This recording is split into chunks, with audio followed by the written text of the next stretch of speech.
Alors, nous sommes 40 participants. Je sais qu'il y en a d'autres qui vont se rajouter à nous, mais je ne voulais pas retarder le début de ce webinaire. Alors, je commence par vous dire merci de débuter votre journée avec nous pour ce deuxième webinaire d'une série de 8.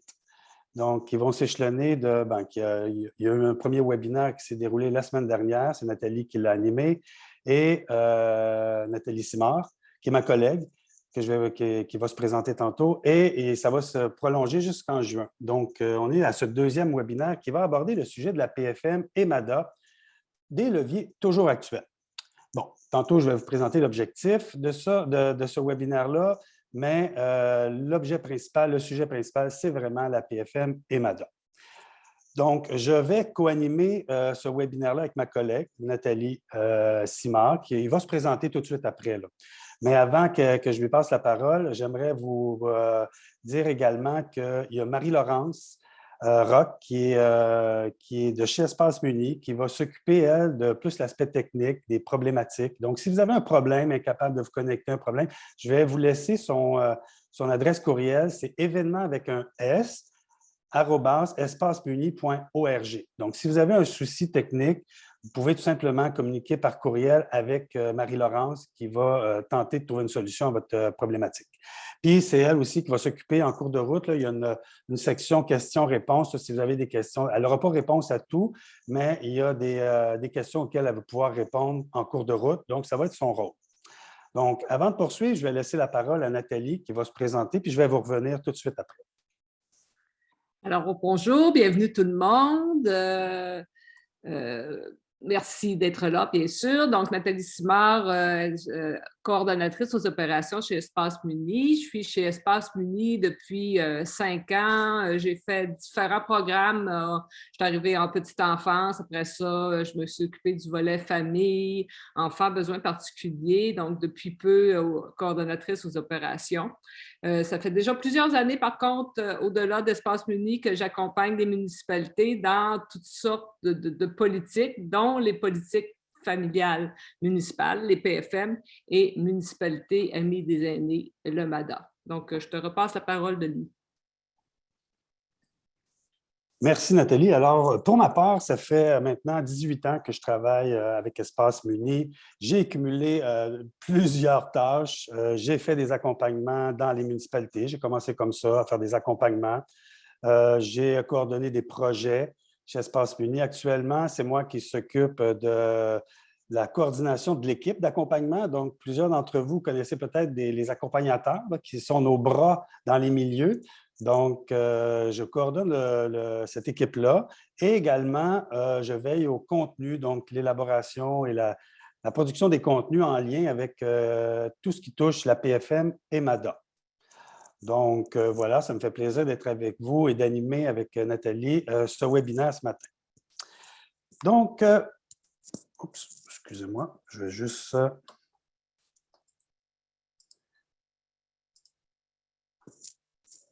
Oups, c'était un peu trop vite.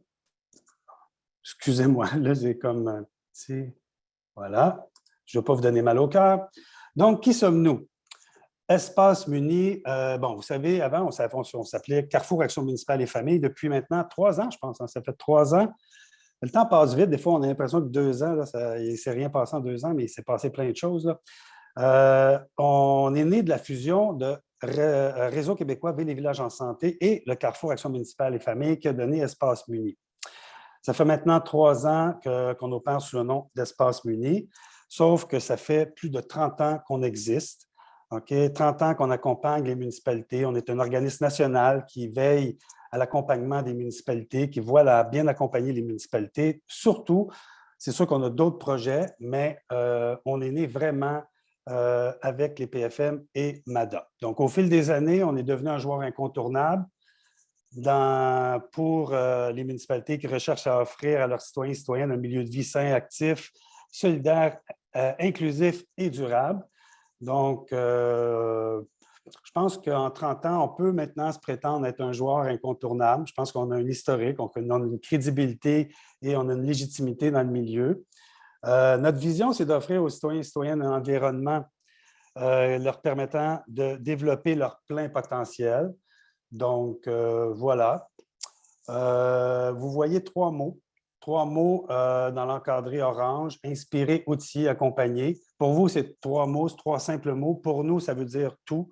C'est notre stratégie, c'est les bases qu'on s'est données pour moduler notre stratégie dans notre intervention auprès des municipalités. Donc, on est là, pas seulement pour vous accompagner, mais on est là également pour vous inspirer et on est là également pour vous outiller. Donc, voilà. Pour une brève présentation d'Espace Muni. Espace Muni, c'est également plusieurs projets. On porte plusieurs projets, bon, dont ceux qui font l'objet du présent webinaire qui est MADA, sont encerclés, là, Municipalité Amie des aînés. Donc, j'utilise souvent MADA, l'acronyme, c'est l'acronyme de Municipalité Amie des aînés. Et dans le bas, le certifié famille, c'est pour la politique familiale municipale qu'on nomme PFM. Donc, il y a d'autres projets chez Espace Muni. Certains d'entre vous connaissez déjà peut-être Municipalité Amis des enfants. Il y a Voisins solidaires et Fête des voisins qui appartenaient autrefois à Réseau québécois Villes et villages en santé, mais avec la fusion, c'est devenu des projets de chez Espace Muni. Il y a le collectif, on est fiduciaire du collectif des partenaires en développement des communautés. On coordonne également la table, le réseau Municipalité accessible et également un projet qui est né l'année dernière, qui est Métapris, qui voit à l'intégration des enfants à besoins particuliers dans les camps de jour municipales. Donc ça fait le tour en gros. On porte d'autres projets, mais ça fait quand même le tour des principaux projets qu'on porte chez Espace Muni. Avant de poursuivre, on m'a demandé de vous donner quelques petites consignes pratiques sur le déroulement de ce webinaire. Donc, comme nous sommes en format webinaire, votre micro et caméra sont fermés en tout temps. Donc, vous n'avez pas l'option d'ouvrir votre micro. Lors de la rencontre, utilisez le chat. N'utilisez pas le chat, excusez-moi.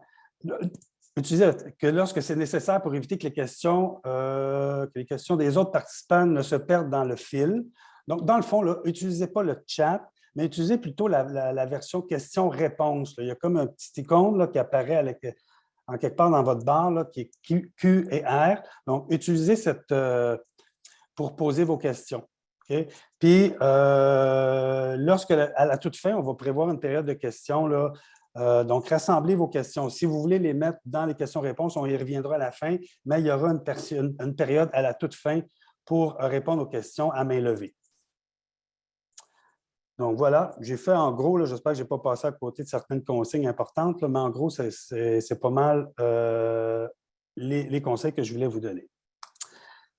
Pour débuter, on va faire un petit sondage.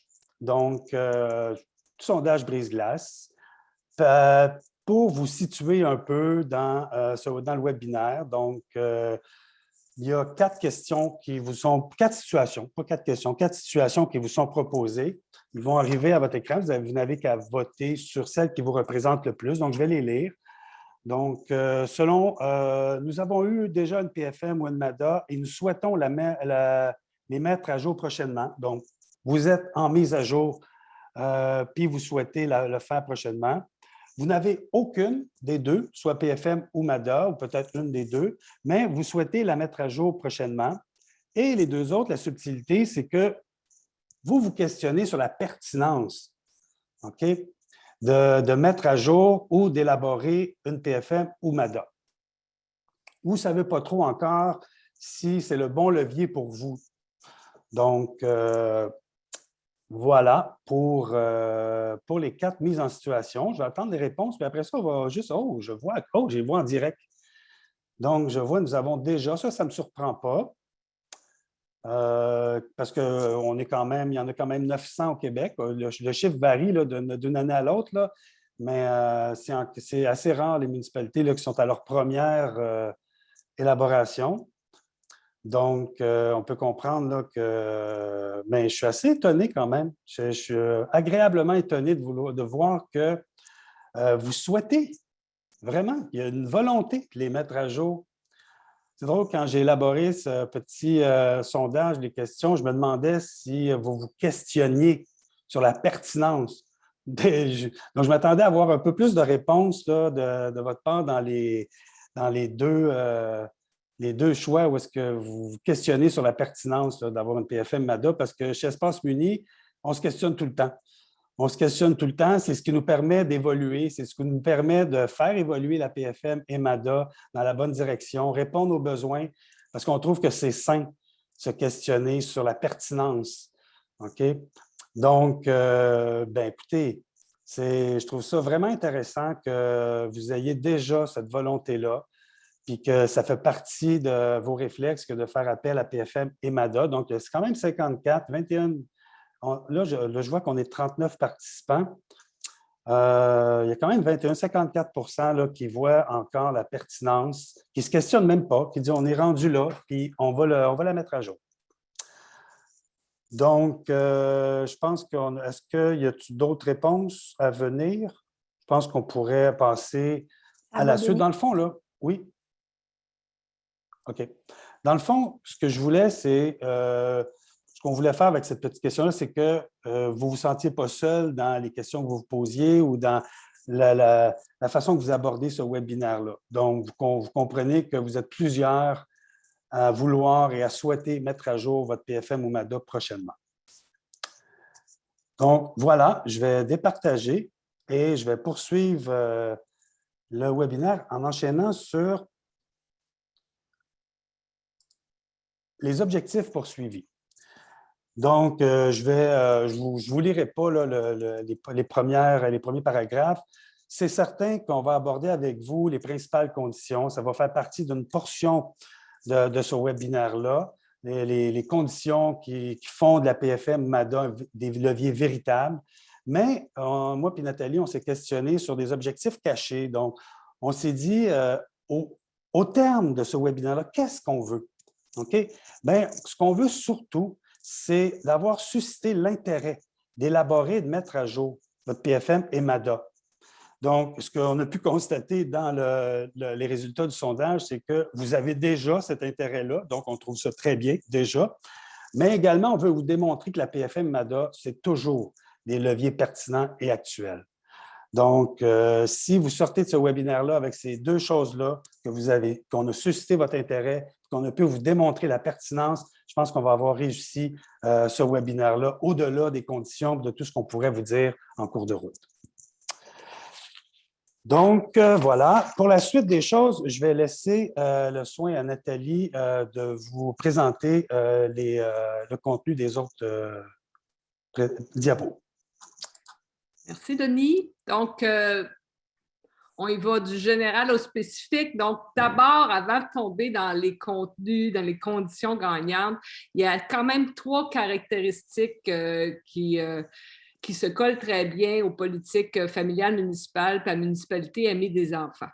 Donc, ces 3 caractéristiques-là, la première, c'est que c'est des politiques transversales. Ce qu'on veut dire par transversal, c'est que ces politiques-là, oui, elles touchent une clientèle spécifique, soit les familles, soit les aînés, mais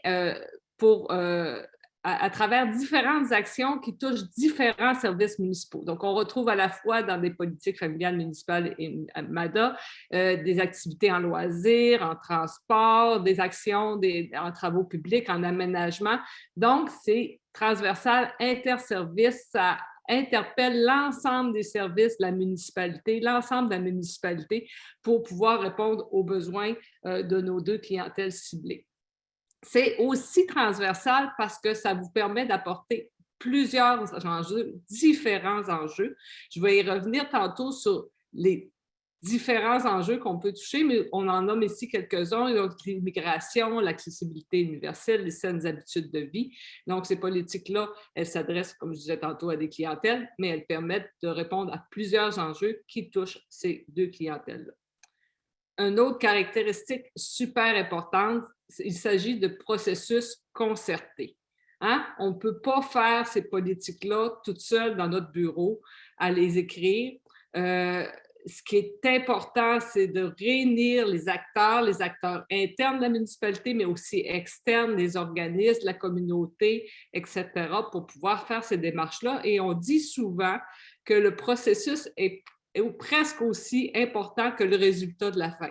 de la fin de la politique. Donc, le processus concerté d'être ensemble, de réfléchir ensemble à ces éléments-là, c'est vraiment une des caractéristiques de ces deux politiques-là. Et la dernière, il s'agit de leviers pour vous aider à passer à l'action, de réaliser des actions concrètes pour améliorer la qualité de vie des citoyennes et des citoyens de votre municipalité. À cet effet-là, et on va passer à l'autre diapositive, en 2018, on a fait un sondage auprès des municipalités sur différents éléments là, du carrefour Action municipale à ce moment-là. Et il y avait quand même plusieurs municipalités qui ont répondu à ce sondage-là. Et vous voyez, on leur a posé la question à savoir si les démarches, la mise en œuvre de politiques PFM et MADA avait permis de mettre en œuvre des actions concrètes pour améliorer la qualité de vie des familles et des aînés. Alors, vous voyez, 85 des répondants ont répondu que ça leur avait permis beaucoup ou assez pour les politiques familiales, puis 86 aussi beaucoup et assez pour les municipalités amies des aînés. Donc, sur un nombre de répondants quand même assez significatif, là, 507 pour les politiques familiales, puis 550 pour les participants. Donc, ce que les gens nous ont dit à travers ce sondage-là, c'est que les politiques PFM et MADA permettaient vraiment la mise en œuvre d'actions pour améliorer la qualité de vie de leurs citoyens. Je vais passer à l'autre diapo. Oui, c'est bon. Donc, notre expérience, Denis l'a dit tantôt, hein, le Carrefour Action municipale et APQ-VVS aussi, c'est deux organisations qui existaient depuis 30 ans, qui travaillaient avec le milieu municipal. Puis ça nous a permis, au cours de ces 30 dernières années-là, d'observer des retombées significatives des deux politiques PFM-MADA sur les citoyennes et les citoyens. Notamment, on voit ici un accès facilité à différents services publics et privés, l'adoption de saines habitudes de vie, hein, donc les municipalités au niveau des saines habitudes de vie, depuis, je dirais à peu près les 10 dernières années, on a vu qu'il y avait un rôle important par rapport à ça, à la fois de l'offre d'activités de loisirs ou d'équipements pour pratiquer du sport à l'extérieur du sport libre, des aménagements, etc. Donc, c'est un élément important.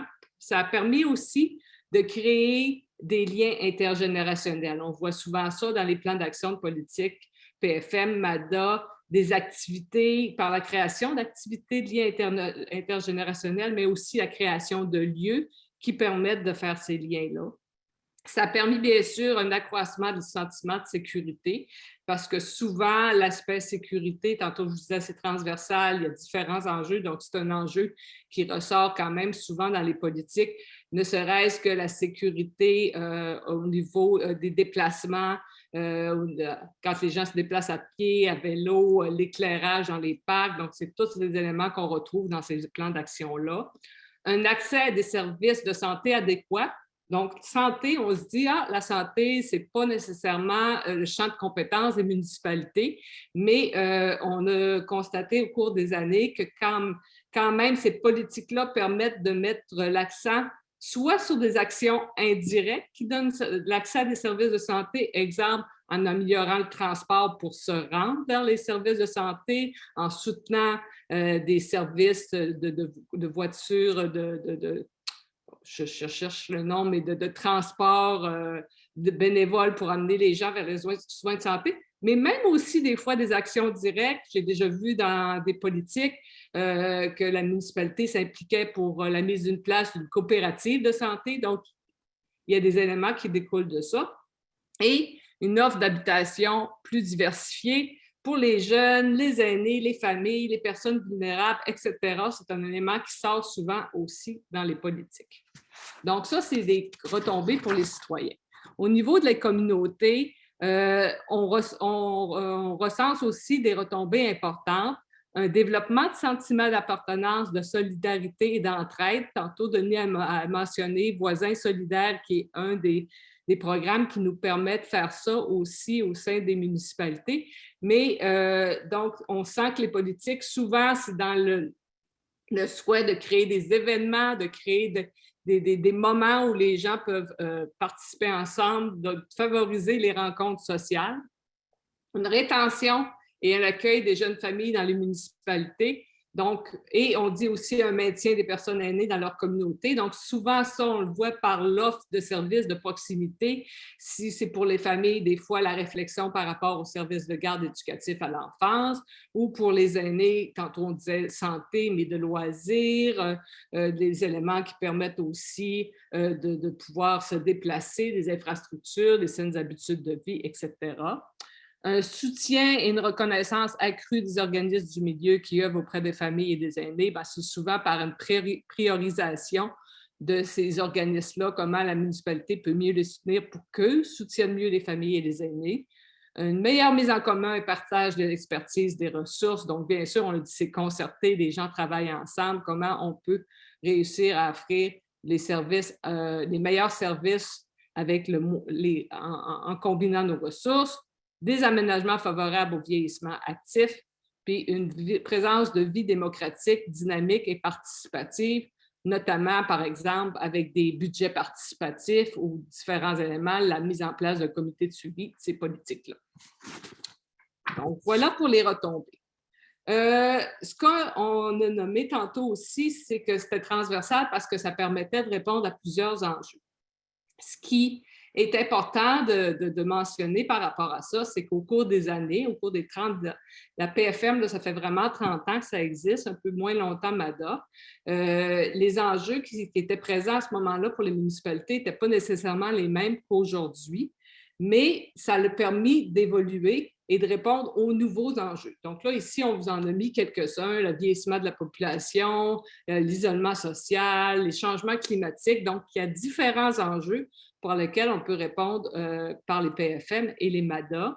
On vous a mis aussi en bas un petit lien là, quand on vous partagera le PPT.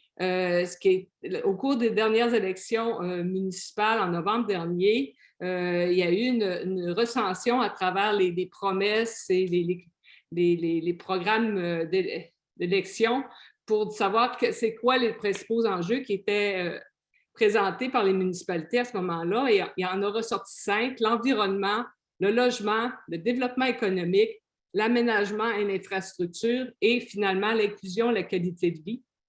Donc, on sent aussi depuis les dernières années que tous les aspects plus à caractère social font de plus en plus partie des enjeux des municipalités et les PFM et les MADA sont des bons leviers pour y répondre. Donc, je crois que j'ai fait le tour. Je te passerai la parole, Denis, pour les diapos suivantes. Alors, je vais enchaîner la présentation avec les conditions pour faire de la PFM et MADA des véritables leviers de développement. Ça fait, comme j'ai dit, ça fait à peu près 18 ans que je travaille chez Espace Muni, 30 ans qu'on existe. On est souvent interpellé pour répondre à cette question-là. Qu'est-ce qu'on doit faire qu'est-ce qu'on doit mettre comme ingrédient dans une démarche pour susciter l'intérêt, pour la mobilisation du milieu, pour passer à l'action? Donc, on a souvent abordé ce contenu-là de différentes façons. Aujourd'hui, on a envie de vous proposer une façon différente un peu d'aborder le contenu. C'est selon trois grands regroupements, OK, qui sont séquentiels, OK? Donc, il y a une séquence. OK? Donc, on se dit que dans les conditions, avant de passer à l'action, il faut connaître les choses. Il faut les reconnaître, les comprendre aussi. Comprendre pourquoi on s'engage dans ça. Vous allez voir, on va les repasser un petit peu plus en revue de façon détaillée dans les prochaines diapos. Après ça, il faut avoir une volonté d'agir. Avant de passer à l'action, si on n'a pas la volonté, si on n'a pas la volonté d'agir ensemble, puis ce qu'on appelle des fois la mobilisation, le passage à l'action est beaucoup plus difficile. Donc, on pense que c'est dans l'addition de ces trois choses-là qu'on va créer justement les conditions favorables vraiment à ce que... on va créer les conditions pour faire de la PFM MADA des leviers de développement. Avant de poursuivre, je dois vous dire que c'est avec beaucoup d'humilité qu'on présente ça parce que c'est facile de mettre toutes les conditions que vous allez voir, là, il y en a beaucoup. avant de vous les présenter, c'est facile de les mettre sur papier. C'est facile de vous les présenter, c'est beaucoup plus difficile de les mettre en application. Et ça, on est vraiment conscient de ça. Chaque petit point qu'on va vous présenter, on pourrait se poser la question, mais comment on fait ça? Mais comment on fait ça? OK? Le webinaire, présentement, on ne pourra pas répondre à tout ça. On sait que la tâche vous revient de faire ça. On est là aussi pour vous accompagner dans ça lorsqu'on vous avez une PFM à élaborer, puis une politique, une PFM ou une MADA. Donc, on est là, mais présentement, je ne peux que vous présenter les ingrédients et non la recette, parce que la recette, elle revient à chacun des milieux. Donc, commençons par le premier volet, qui est de connaître, comprendre et reconnaître. OK? Premièrement, il faut connaître les raisons, le pourquoi. Pourquoi on s'engage dans ça? Des fois, la raison est tellement floue qu'on ne le sait pas, OK? Ça ne permet pas de donner une direction à notre engagement. Si on n'a pas ça, ça va être très, très difficile de mobiliser les gens. Si on ne sait pas où on s'en va et pourquoi on le fait, c'est très difficile. Le contexte, OK? Comprendre le contexte politique, administratif. On est-tu suite à une élection? Y a-t-il des nouveaux joueurs? Qu'est-ce qui se passe dans le milieu au niveau politique? Bon, on sait que ça ne se passe pas toujours comme on espère dans certains milieux, mais c'est de le comprendre, ce contexte-là. De comprendre également, Nathalie, vous faisiez mention des enjeux. OK? C'est peut-être pas d'entrée de jeu de tout comprendre les enjeux, parce qu'il y en a qui vont se définir en cours de route, mais à toute fin pratique, comprendre un peu puis savoir qu'il y a des enjeux dans le milieu auxquels la PFM ou MADA peut répondre. Les retombées, on les a vues, de bien les comprendre, de les associer à la démarche PFM-MADA, c'est une condition de dire que la PFM, ça répond à ces enjeux-là qui sont présents dans mon milieu. Les retombées, ça, là, je viens d'en parler. De bien clarifier également le mandat et rôle du comité.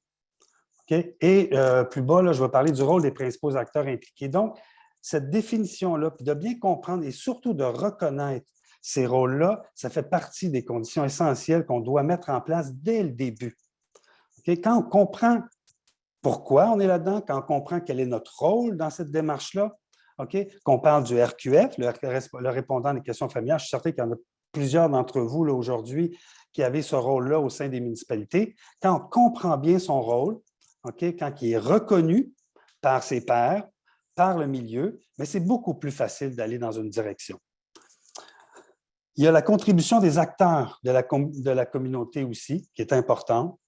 Il y a aussi le processus et les concepts de base. Moi, plus le processus. Souvent, on rentre dans une démarche, on arrive dans une démarche, l'accompagnateur, puis le milieu pense qu'on peut faire la démarche en 3-4 mois.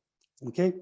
Mais lorsqu'on aborde ça avec les milieux, on comprend vite qu'une démarche, ça prend plus que 3-4 mois pour se réaliser. Donc, de bien comprendre les étapes, que c'est un processus participatif, un processus de concertation, comme Nathalie l'a dit, OK?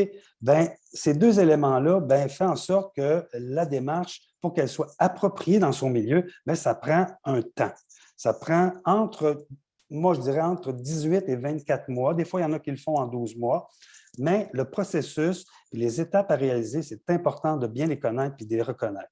Et aussi de connaître les leviers qu'on a dans notre municipalité actuellement. On a une politique culturelle, le plan triennal d'immobilisation, comment on peut créer des arrimages entre la politique MADA et les autres leviers qui sont actuels.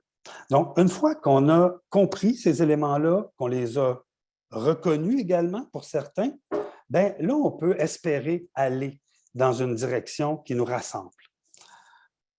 Et on peut enchaîner sur le deuxième volet, donc la volonté d'agir, là j'ai rajouté entre guillemets « ensemble », qui fait appel à un concept qu'on connaît tous, la mobilisation. Jusqu'à hier, 4 heures, je vous le dis, je changeais des éléments dans cette diapo-là parce que j'espérais trouver l'illumination, l'espèce d'ingrédient magique qui crée la mobilisation.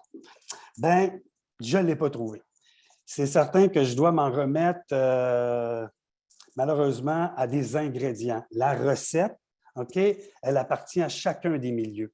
Donc, puis on se fait questionner énormément là-dessus. Surtout les 2 dernières années, ça a été difficile pour la mobilisation des milieux. Je le nomme là, à la toute fin, je peux en parler tout de suite, là, les fameux outils technologiques, OK, qui n'étaient pas dans l'équation, qui n'étaient pas présents dans une démarche PFM. C'est venu s'inviter dans une démarche, puis ça a porté préjudice à la mobilisation. Parce qu'il y a moins d'acteurs qui étaient présents. Parce qu'il y avait des gens qui avaient de la difficulté. Puis il y a des milieux qui n'avaient même pas accès à l'Internet haute vitesse. Ils ne pouvaient même pas faire des Zooms, des Teams. Donc, il y avait moins d'acteurs impliqués. Ça portait préjudice à la mobilisation. Donc, de se les approprier, ces outils-là, d'avoir accès à ces outils-là, bien, il y a 2 ans, je ne l'aurais pas marqué dans cette diapo-là. Aujourd'hui, je suis obligé de le mettre parce que ça fait partie des ingrédients de la mobilisation.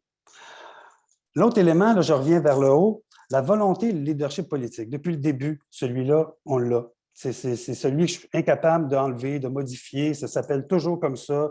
La volonté et le leadership politique, c'est des documents, c'est des leviers qui sont éminemment politiques. Ça doit être entériné par le conseil municipal. Il y a une volonté politique qui est souvent caractérisée, mais qui est souvent portée par le répondant des questions familiales. Et si, j'en reviens à son rôle, s'il connaît bien son rôle, il va avoir cette volonté-là, puis il va agir en leader dans la démarche. C'est excessivement important. L'adhésion et la collaboration des services municipaux. J'insiste sur le « des », parce que souvent, la PFM, c'est l'affaire d'un service, hein, on le connaît tous, le service des loisirs, de la culture, on peut le nommer comme on veut, c'est le service qui est un peu celui qui porte cette démarche-là. Mais comme Nathalie le dit, c'est une démarche concertée qui doit impliquer les autres services si on veut créer la mobilisation à l'intérieur même de l'appareil municipal. Maintenant, si on veut la créer à l'extérieur, parce que plus il y a d'acteurs autour de cette démarche-là, plus il y a d'acteurs interpellés, plus la mobilisation va se faire. Mais il faut mettre des actions en place. Donc, l'implication des actrices et des acteurs de la communauté, mais au-delà du comité. Souvent, on se rend compte, on a un comité formé de 8-10 personnes, on a des acteurs clés, mais ces acteurs-là, là, ils doivent jouer un rôle à l'extérieur du comité. Ils doivent porter la politique à l'extérieur. Ils doivent être des ambassadeurs, entre guillemets, de la politique au sein de leur réseau respectif. Si on veut que ça percole, qu'il contamine, qu'il y ait une contamination positive de la PFM dans le milieu, puis que ça touche un ensemble d'acteurs qui ne sont pas nécessairement interpellés directement par la politique, par l'élaboration de la politique ou de sa mise en œuvre. La participation citoyenne. Donc, ça donne une saveur légitime à la politique. Ça vient légitimer les enjeux. Tantôt, on nommait des enjeux qui sont l'immigration, qui sont l'exode des jeunes, l'isolement des aînés. Je ne veux pas revenir sur tous les enjeux, mais si on est capable de mettre une consultation, d'aller vers les gens qui sont interpellés, puis de mettre le point sur l'enjeu qui les touche le plus, okay? À ce moment-là, on va être en mesure de répondre à un enjeu qui est légitime dans le milieu. Donc, la participation citoyenne est excessivement importante pour justement légitimer ces enjeux-là. Il y a le sentiment d'apporter sa contribution dans la communauté. Les acteurs qui sont autour, qui gravitent autour de la démarche, doivent avoir le sentiment que ça va faire quelque chose. Si on s'implique dans n'importe quoi, et on n'a pas le sentiment qu'on va contribuer à quelque chose, surtout dans le contexte du développement de sa communauté, bien, c'est démobilisant, c'est démotivant, on n'a pas cette volonté-là qui nous anime. Donc, se sentir concerné aussi par les enjeux abordés et les solutions proposées, c'est également un élément de mobilisation. La circulation de l'information, les activités de communication. Si l'information ne circule pas, si ça reste l'affaire d'un petit comité ou d'un comité de 8, voire même 10 personnes, on n'a pas, tantôt on nommait l'implication des services municipaux, les acteurs de la communauté. Si on n'a pas ces éléments-là, si on n'a pas ces activités de communication-là ou de circulation de l'information, bien, on reste à l'intérieur de notre groupe, de notre comité, puis la mobilisation à plus grande échelle, quand on dit un véritable levier pour le développement des communautés, c'est qu'on veut toucher l'ensemble de la communauté. Donc, ça prend un ingrédient qui touche ou une condition qui touche la circulation de l'information. Miser sur les compétences et les forces déjà présentes dans le milieu. On dit souvent, hein, c'est une démarche d'empowerment. C'est une démarche on ne parachute pas des conditions ou des compétences dans un milieu. Il faut composer avec ce que le milieu est. Okay? Ce n'est pas en reniant ou en faisant fi de ces compétences-là et de ces forces-là qu'on arrive à mobiliser. C'est quand on est capable d'aller chercher ces compétences-là, d'associer, de collaborer avec des acteurs du milieu qui ont des compétences. Okay? Parce qu'on le dit, la municipalité ne peut pas agir tout seul. Elle n'a pas souvent les ressources pour le faire, voire même les connaissances. Donc, quand ces connaissances-là sont présentes dans la communauté, on les reconnaît, c'est un facteur de mobilisation. Il y a le rythme de la démarche. Si une démarche dure 24 mois, puis qu'on se rend compte à tous les 6 mois, il va y avoir une perte de rythme. S'il y a une perte de rythme d'une démarche, si les gens ne se rencontrent pas, il y a une perte instantanée de mobilisation. Et ça sent des priorités ou ça sent de l'engagement même des acteurs qui sont impliqués. Donc, garder un rythme. Je ne dis pas de faire une rencontre à toutes les semaines, mais mensuellement. Quand moi, je m'investis dans une démarche, minimalement, une fois par mois, on se rencontre, on crée quelque chose autour de la démarche, on aborde le sujet, on fait cheminer la démarche, on crée un rythme dans la démarche. Et le dernier, là, je ne le réaborderai pas, c'est l'appropriation des outils technologiques. Maintenant qu'on a compris, reconnu, puis dans quoi on s'engageait, puis avec qui, puis les rôles, qu'on a une volonté d'agir, maintenant, il est temps de passer à l'action. Les conditions pour passer à l'action, il y en a plusieurs. J'en ai répertorié peut-être une douzaine qu'on va regarder ensemble. La plupart, vous les connaissez déjà. C'est juste des fois de se les rappeler. Puis, je ne vous dis pas qu'ils sont nécessairement faciles. Comme je le disais, moi, j'ai eu la tâche facile de les écrire.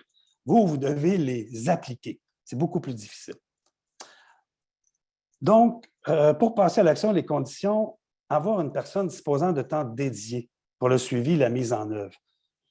Il faut qu'il y ait une personne. Au-delà du leadership politique, il faut qu'il y ait une personne qui voit à produire les ordres du jour, à caler les rencontres, à céduler les rencontres, puis à voir à l'évolution, à générer les rapports et tout ça. Ça prend une personne qui est dédiée à la démarche. S'il n'y a personne, c'est l'affaire de tout le monde. Puis quand c'est l'affaire de tout le monde, souvent, ça tombe entre deux chaises, on n'a pas toujours le temps. Donc, quand c'est une personne qui est mandatée pour ça, ça aide grandement à passer à l'action. Compter sur un comité de suivi représentatif et engagé, c'est certain, au même titre que le comité de pilotage, lorsqu'il vient le temps de passer à l'action, qu'il y ait un comité de suivi qui soit mis en place, ça fait partie des conditions gagnantes, avec des mécanismes de suivi, bien entendu. Aussi, on ne le dira jamais assez, le nerf de la guerre, c'est l'accès aux ressources. Donc, autant c'est une source de mobilisation, j'aurais pu le nommer dans le deuxième volet, autant c'est un outil, c'est un levier financier important pour passer à l'action. Donc, si on n'a pas accès à des sources de financement, souvent, il y a certaines actions qui ne peuvent se réaliser. Donc, c'est d'être à l'affût de ces sources de financement-là qui peut être une condition gagnante.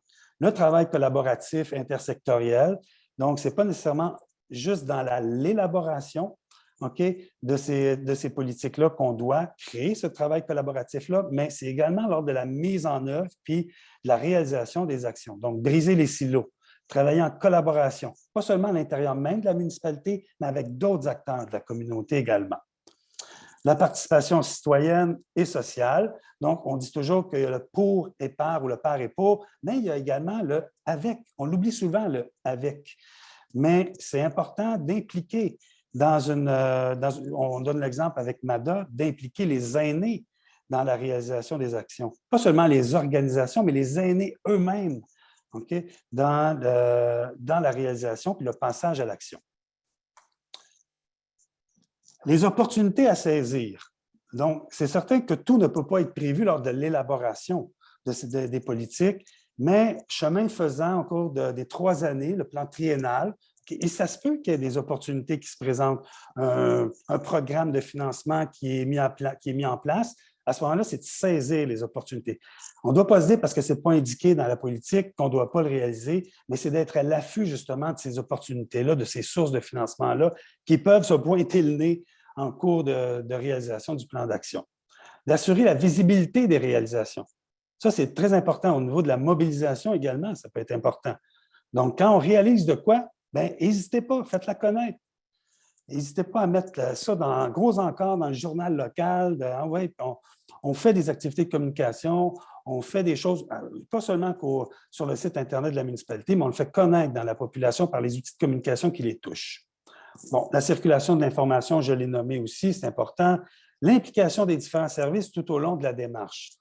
Ce n'est pas juste à la fin, lors du passage à l'action, qu'on doit les interpeller. Donc, je l'ai mentionné tantôt lorsqu'on parlait de la mobilisation, c'est que plus un service, plus les directions municipales, là, je veux pas, ou les municipalités, dans le cas d'une MRC, sont impliquées en amont du passage à l'action, plus ils vont être impliqués, plus ils vont se sentir engagés lorsqu'il va venir le temps de passer à l'action. Okay?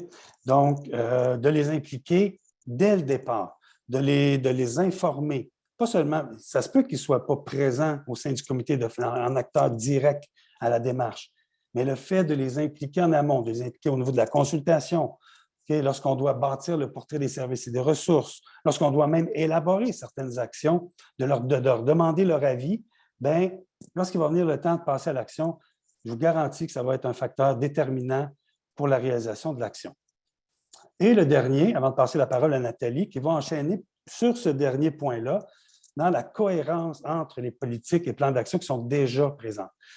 Il y en a plusieurs municipalités qui doivent composer avec plusieurs politiques. On a vu les politiques culturelles, politiques de personnes handicapées, là, je ne sais pas si ça s'appelle encore comme ça, là. En tout cas, personnes à mobilité réduite, j'ai perdu le fil de ça, là. Mais des politiques de développement social. Donc, on voit apparaître de nombreuses politiques et là, il y a des municipalités qui ne savent plus lequel levier prendre. Donc, créer la cohérence entre ces politiques-là et plans d'action, ça se veut une condition essentielle. Sur ce dernier point-là, je vais repasser la parole à Nathalie qui va vous parler d'une tendance qui est, je dirais, bien installée au sein des municipalités. Alors oui, justement, si on parle de cohérence de politique et de plan d'action, comme disait Denis, depuis les dernières années, il y a un phénomène au niveau des municipalités de regrouper les politiques. Donc, ce phénomène-là, il est là pour répondre à différents enjeux. Donc, comme on a mentionné, la multiplication des politiques et plans d'action municipaux qui touchent différentes clientèles ou différentes thématiques. Donc, on se ramasse avec plusieurs plans d'action à suivre. Donc, il y a plusieurs municipalités donc, qui ont décidé de regrouper ces clientèles-là, ces thématiques à l'intérieur d'une même politique, d'un même plan d'action pour faciliter surtout la mise en œuvre et la gestion de ces nombreux plans d'action-là. Donc, je vous donne des exemples. On voit des politiques il va simple, politique, famille, aînés, personnes en situation de handicap, on dit Denis jeunesse. Donc, ça peut être, donc on regroupe plusieurs clientèles ou, tantôt, Denis l'a mentionné, une politique de développement social, mais qui tiendrait compte aussi des aînés, des familles, etc., où on voit des cadres de vie plus citoyennes, citoyens, donc pour comment répondre à l'ensemble des citoyens. Donc, différents modèles qui émergent dans les municipalités. On peut passer à l'autre diapositive. Donc, nous, on parle souvent de politique regroupée, mais là, on vous a mis ici intégré, regroupé, arrimé, par appui. C'est toutes sortes de terminologies qu'on voit apparaître au sein de nouvelles politiques. Moi, je vous dirais, peu importe la terminologie, ce que vous choisissez, ce qui est important, c'est que ça réponde à vos besoins. De votre milieu. Donc, que ces politiques-là, si vous décidez d'arrimer avec la politique familiale ou MADA avec d'autres choses, qu'elles répondent à vos priorités, mais de ne pas perdre le spécifique de ces clientèles-là. Donc, de là vient tout l'enjeu par rapport à ça. Et ce qu'on a fait là, quelques années, on a fait une petite analyse auprès des municipalités sur les avantages, les inconvénients de regrouper des politiques ou non, d'en avoir plusieurs de façon spécifique. Puis ce qu'on s'est rendu compte, c'est que ce que Denis vient de vous présenter avant, les conditions, ben, ce sont les mêmes, peu importe.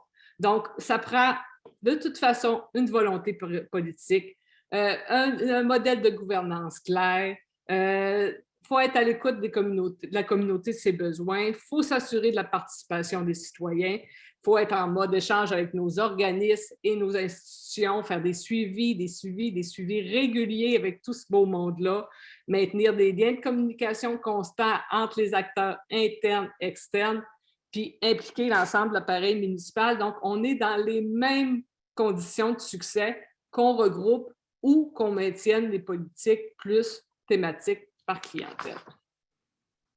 On pourrait passer à l'autre. Donc, ce qu'on vous a présenté aujourd'hui, les conditions, les grandes caractéristiques de PFM-MADA, c'est comme on vous avait donné, comme Denis avait mentionné au début, pour vous susciter l'intérêt qu'on voyait que vous aviez déjà. Mais bien sûr, ces programmes-là, PFM-MADA, ça découle de 2 programmes gouvernementaux. On ne vous a pas donné ce contenu-là aujourd'hui. Moi, je vous présente ça très, très, très brièvement. C'est 2 programmes financiers gouvernementaux.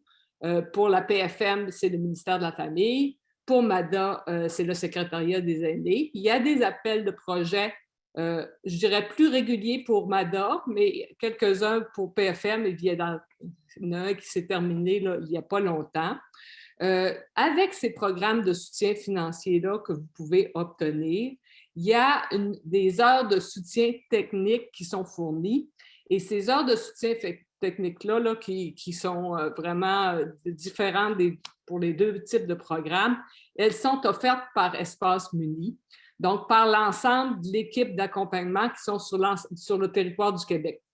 Donc, on a une vingtaine de personnes qui vous accompagnent en soutien technique. Donc, c'est quelques heures qui sont données à chacun des milieux qui reçoit un soutien financier pour faire ces démarches-là. Et nos accompagnateurs, bien sûr, disposent d'une panoplie d'outils qu'ils peuvent vous fournir lors de ces accompagnements-là. Vous pouvez, dès déjà, par contre, avoir les informations sur les 2 programmes et obtenir aussi le guide PFM et le guide pour MADA qui sont disponibles sur notre site Web. On vous a mis aussi en bas là, dans l'encadré orange les coordonnées de notre collègue Sarah Vassig, qui est la responsable là, aînée et famille pour les 2 programmes. Donc, si vous voulez avoir plus d'informations, c'est sûr que les programmes, comme je vous dis, ce n'est pas Espace Muni qui les gère, mais bien les 2 ministères, le secrétariat et le ministère. Donc, vraiment, on n'a pas toujours toutes les informations précises sur ces programmes-là. Exemple, quand est-ce qu'on va avoir les prochains appels de projet, mais on peut quand même vous donner plusieurs informations par rapport à ça.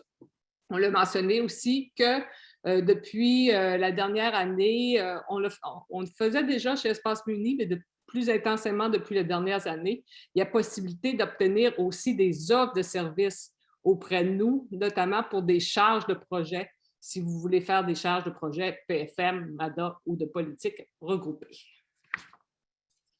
Donc, on serait rendu à la période de questions. Je ne sais pas, je peux aller voir. Il n'y a pas beaucoup de questions dans les questions-réponses. Donc, comme on vous avait mentionné, c'est possible de lever votre main et si vous avez des questions, et on pourra à ce moment-là ouvrir votre micro et vous pourrez poser votre question directement. Sinon, j'ai essayé moi-même tantôt de répondre à une question, puis je pense que je me suis trompée. Donc, je n'ai pas le nom de la personne qui me posait une question sur des politiques d'accessibilité universelle, qui demandait si Espace Muni était le bon endroit pour avoir des informations par rapport à ça. Je vous inviterais à me contacter directement. Je pourrais vous faire un suivi sur ce sujet-là, politique d'accessibilité universelle, qui n'est pas notre ADN comme les PFM MADA, mais on a tout un volet accès inclusif qui nous préoccupe et de plus en plus, on a des questions sur l'accessibilité universelle, là, donc ça me fera plaisir de discuter avec vous de ce sujet. Est-ce qu'il y a des gens qui ont des questions? Oui, il y a la ville de Mégantic. Ouais. Oui, je vous donne la parole. Bonjour, Mathieu Pépin à la Mégantic. J'ai une question concernant les consultations publiques. Avec les 2 dernières années, on a eu beaucoup de difficultés. Ça a peut-être même créé de l'hésitation ou même carrément, ça l'a fait arrêter des projets. Je voulais savoir si vous aviez des outils disponibles en ligne pour actualiser selon le contexte, là, où ce que là, c'est sûr, peut-être on va sortir de cette pandémie-là, mais nous, on veut consulter bientôt, puis j'aimerais voir s'il y a d'autres idées qui ont émergé au courant des 2 dernières années. Merci. Est-ce que je te laisse répondre, Nathalie, ou est-ce que j'y vais? Vas-y. OK. C'est certain que les 2 dernières années ont changé passablement la donne pour les consultations publiques. Je sais qu'au niveau MADA, il y a le secrétariat aux aînés là, qui ont produit avec le CDRV, le Centre de recherche sur le vieillissement, un outil qui aide un peu à adapter les temps de la consultation là, en période de pandémie, là, où est-ce qu'on ne pouvait pas se rejoindre. Donc, le but, c'était d'être capable d'aller chercher le maximum de personnes là, tout en restant à distance. Ce n'était pas évident. Là, ce qu'on a vu beaucoup, c'est que les gens se sont beaucoup rabattus sur, bon, soit Zoom quand c'était possible, là, mais sur les questionnaires. Donc, sur les fameux questionnaires en ligne. On le sait que ce n'est pas idéal, surtout lorsqu'on touche les personnes aînées. Les familles, c'est quand même un outil intéressant pour rejoindre les familles, mais pour ce qui est des aînés, là, c'était difficile. On n'a pas de recette miracle à ça parce que certains milieux, bon, c'est certain, comme je l'ai nommé tantôt au niveau de la mobilisation, c'est un frein. C'est un frein à la participation. Quand je parle d'un frein, c'est les outils technologiques. Si on fait une rencontre par Zoom, on n'a pas nécessairement le nombre de personnes qu'on voudrait. L'animation n'est pas la même chose, donc ça ne remplace pas le contact humain d'une consultation. Mais présentement, on n'a pas d'outils spécifiques sur ce volet-là là, de la consultation. Je ne sais pas si tu as quelque chose à rajouter, Nathalie, par rapport à ça. Là. Non, il y a quand même des choses originales qui se sont faites. Exemple, des marches exploratoires. Moi, je trouvais que c'était une idée intéressante, mettons, avec des aînés. Donc, c'est possiblement, comme c'est à l'extérieur, donc les gens se sentent plus en sécurité. Si vous avez des endroits spécifiques sur lesquels vous voulez consulter des aînés, bien, vous pouvez les inviter à une marche, puis là, ils identifient les enjeux qu'ils rencontrent. C'est sûr qu'on est plus au niveau de l'aménagement, mais ça peut permettre d'amener d'autres éléments aussi sur les liens sociaux, etc. Mais c'est ça, il faut user d'imagination. Oui. Il y a une question de Mme Giroux qui demande qui gère le programme de soutien MADA. Donc, c'est le secrétariat aux aînés, Mme Giroux, qui découle du ministère de la Santé et Services sociaux. On a une autre question. Est-ce que l'aspect communication relève plus du comité de travail que de la part de la municipalité ou les deux? Denis, tu veux répondre à ça? Moi, je dirais les deux. Parce que oui, bien, quand vous dites le comité de travail, j'imagine que vous faites référence au comité de pilotage d'une démarche. OK? L'aspect communication, comme je le disais tantôt, chacun des membres, OK? Quand on dit communication, on peut appeler ça circulation de l'information et tout ça. Chacun des membres a un rôle à jouer au niveau de la circulation de l'information dans leur réseau.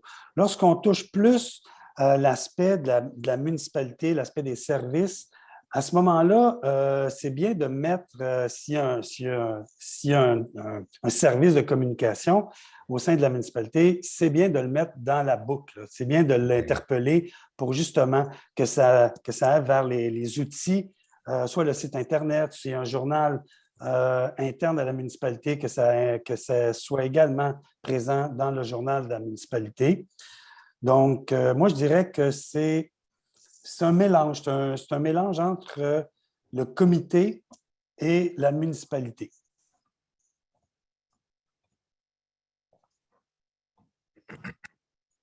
Bon, je pense que ça fait le tour des questions, moins que quelqu'un aurait une main levée. Ce serait notre tour à vous poser un petit dernier sondage.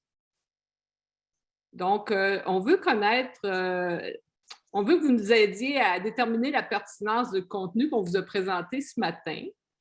Donc, on vous invite, Denis, tu peux peut-être passer à la diapo suivante, à répondre au sondage suivant. On dit, croyez-vous que vous allez utiliser 2 ou 3 informations acquises ce matin? On ne veut pas que vous mettiez tout ce qu'on vous a dit en application, mais y a-t-il des choses en particulier que vous avez retenues en cours de route, puis que là, vous allez dire, en sortant d'ici, là, je peux mettre ça tout de suite en application pour pouvoir mettre à jour. Je voyais que c'était beaucoup ça ou élaborer de nouvelles politiques. Donc, est-ce qu'il y a des éléments?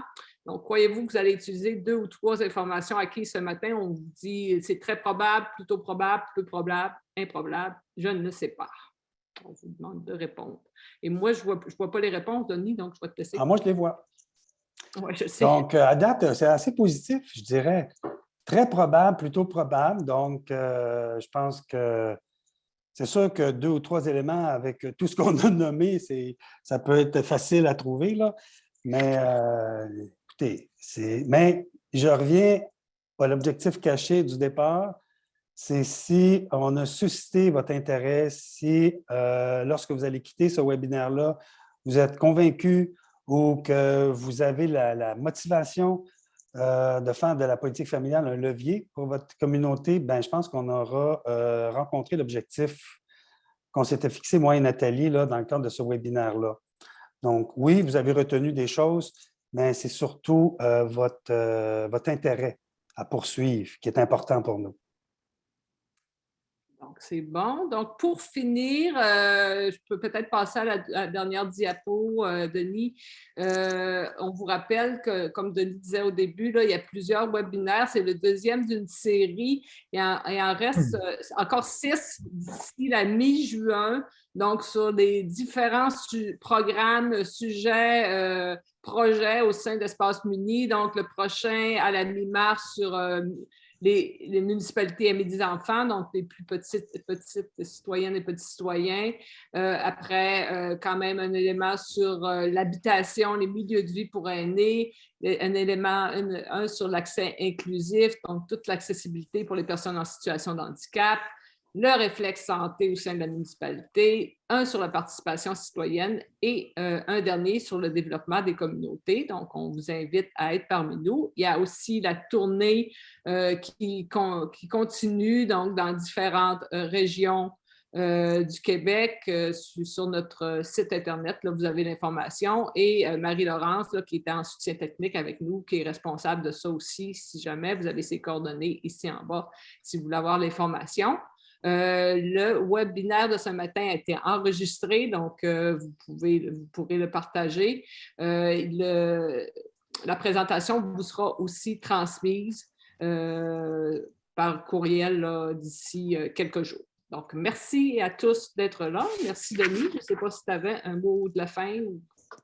Bien, je vous dis merci, puis bonne continuité.